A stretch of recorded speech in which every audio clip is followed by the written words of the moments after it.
Hello friends, welcome back to our channel স্বস্তি pure veg. আজকে আমরা বানাতে চলেছি এমনই একটা রেসিপি যেখানে আপনারা দেখতে পাবেন কাঁচকলা, আলু আর মেথি শাকের মিশ্রণে আমরা একটি দুর্দান্ত রান্না করব। তো চলেন এটি আপনারও বাড়িতে অতি সহজে কীভাবে তৈরি করবেন তা আজকের এই ভিডিওতে দেখে নেওয়া যাক।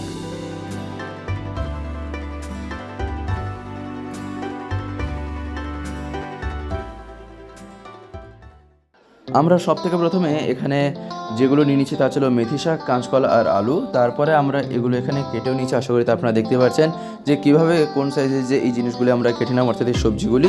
তো আপনারা ঠিক একই রকমভাবে এখানে এই মেথি শাক আর কাঁচকলা আর আলু এইরকমভাবে কেটে নেবেন।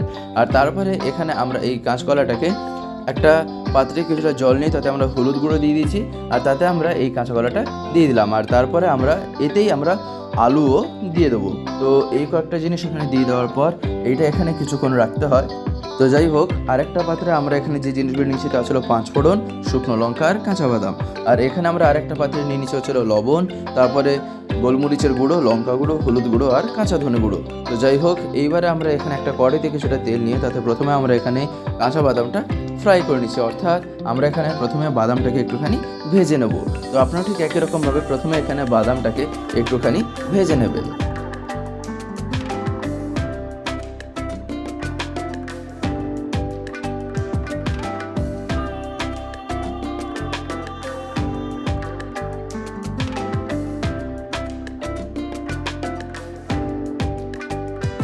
তো যাই হোক, এখানে এই বাদামটা ভেজে নেওয়ার পর এইবারে আমরা এখানে সেই তেলে আমরা কাঁচা কলা আর আলু এই দুটো জিনিস আমরা ফ্রাই করে নেব। তো যাই হোক, এইবারে আমরা এখানে দিয়ে দেবো ছিল কিছুটা পরিমাণে হলুদ গুঁড়ো, আর তারপরে আমরা এখানে দিয়ে দেবো ছিল কিছুটা পরিমাণে লবণ।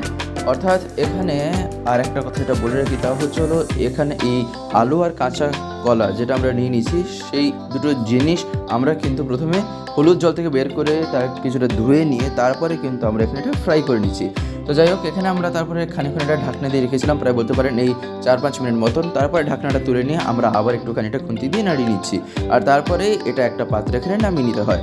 আর এইবারে আমরা এখানে একটা কড়াইতে কিছুটা তেল নিয়ে প্রথমে দিয়ে দিলাম হচ্ছে হলো শুকনো লঙ্কা, আর এইবারে আমরা এখানে দিয়ে দিলাম ছিল 5 ফোড়ন। তো এই দুটো জিনিস দিয়ে দেওয়ার পর এইবারে আমরা খুন্তি দিয়ে একটুখানি নাড়িয়ে নিলাম। আর তারপরে আমরা এবার এখানে দিয়ে দিলাম হচ্ছে হলো মেথি শাক, অর্থাৎ যে শাক আমরা নিয়ে নিয়েছিলাম সেই শাকটা ভালো মতন করে আমরা ধুয়ে নিয়ে তারপরে এখানে আমরা তা দিয়ে দিলাম। তো যাই হোক, এইবারে আমরা এখানে কিছুটা পরিমাণে লবণ আর তারপরে আমরা এখানে দিয়ে দেবো চলো হলুদ গুঁড়ো। এই দুটো জিনিস দিয়ে দেওয়ার পর এইবারে আমরা খুন্তি দিয়ে আবার একটুখানি নাড়িয়ে নেবো। তবে তার আগে এখানে আমরা আরও বিভিন্ন রকম মশলা যে নিয়েছিলাম সেগুলো দিয়ে দিলাম, অর্থাৎ গোলমরিচের গুঁড়ো, কাঁচা ধনে গুঁড়ো, লঙ্কা গুঁড়ো ইত্যাদি যা যা নিয়েছিলাম সেগুলো আমরা এখানে দিয়ে দিলাম। আর তা দিয়ে দেওয়ার পর এবারে আমরা খুন্তি দিয়ে আবার একটুখানি নাড়িয়ে নিচ্ছি।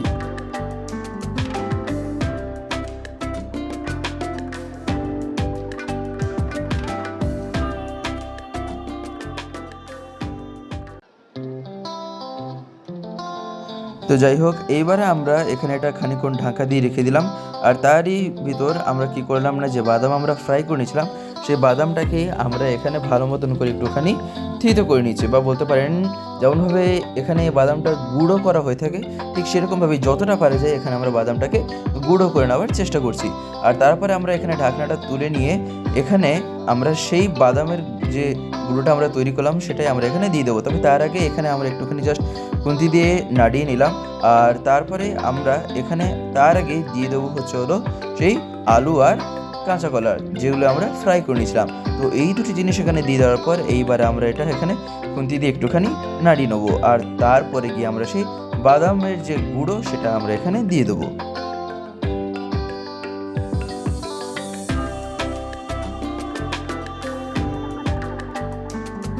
তো যাই হোক, আশা করি আপনারা দেখতেই পেলেন যে এখানে আমরা এবারে দিয়ে দিলাম যে বাদামের সেই গুঁড়ো, অর্থাৎ যে বাদাম আমরা ফ্রাই করেছিলাম সেটাই আমরা একটুখানি যতটা পারা যায় গুঁড়ো করে নেওয়ার চেষ্টা করেছি।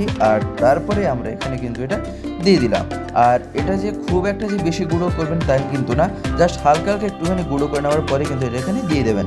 আর এইবারে আমরা এখানে দিয়ে দিলাম হচ্ছে হলো ভাজা জিরে লঙ্কা গুঁড়ো। আর ভাজা জিরে লঙ্কা গুঁড়ো দিয়ে দেওয়ার পর এইবারে আমরা এখানে খুন্তি দিয়ে আবার একটুখানি এটা নাড়িয়ে নিচ্ছি। তো এরকমভাবে এটা খানিকক্ষণ এখানে নাড়িয়ে নেওয়ার পর এইবারে আমরা একটা পাত্রে এটাকে এখানে নামিয়ে নেব। অর্থাৎ আজকের এই যে রেসিপিটা যা আপনারা দেখতে পেলেন এটা কিন্তু আমাদের এখানে শেষ হলো। আশা করি আপনারা দেখতে পেয়েছেন যে আজকের এই রেসিপিটা যে আমরা কীভাবে তৈরি করে নিলাম, আর রেসিপিটি এতটাই সহজ বলতে পারেন, মাত্র কয়েক মিনিটের মধ্যে যদি একটি দুর্দান্ত রেসিপি বানাতে হয় বা বলতে পারেন যদি একটা কিছু তৈরি করতে হয়, তার জন্য এইটা হচ্ছে কিন্তু একটা অন্যতম রান্না, যা আমরা কিন্তু খুবই সহজে আর তাড়াতাড়ির মধ্যে একটি সুন্দরভাবে বানিয়ে নিতে পারবো। আপনারা এটা বাড়িতে অতি অবশ্যই ট্রাই করে দেখবেন, আশা করি আপনাদেরও খুবই ভালো লাগবে। বিশেষ করে গরম গরম ভাতের সাথে খেতে কিন্তু এটা দুর্দান্ত লেগে থাকে। তো যাই হোক, আজকের এই ভিডিওটা এবার আমি এখানেই শেষ করব। শেষ করার আগে আপনাদের কাছে একটি কথাই বলবো, যদি আজকের এই ভিডিওটি ভালো লেগে থাকে তাহলে একটি লাইক, শেয়ার আর কমেন্ট করে দেবেন। আর চ্যানেলটিকে অতি অবশ্যই সাবস্ক্রাইব করে পাশের বেল আইকন প্রেস করে অল করে রাখতে একেবারেই ভুলবেন না, আর ওইরকম ইন্টারেস্টিং রেসিপিস সবার আগে পাওয়ার জন্য।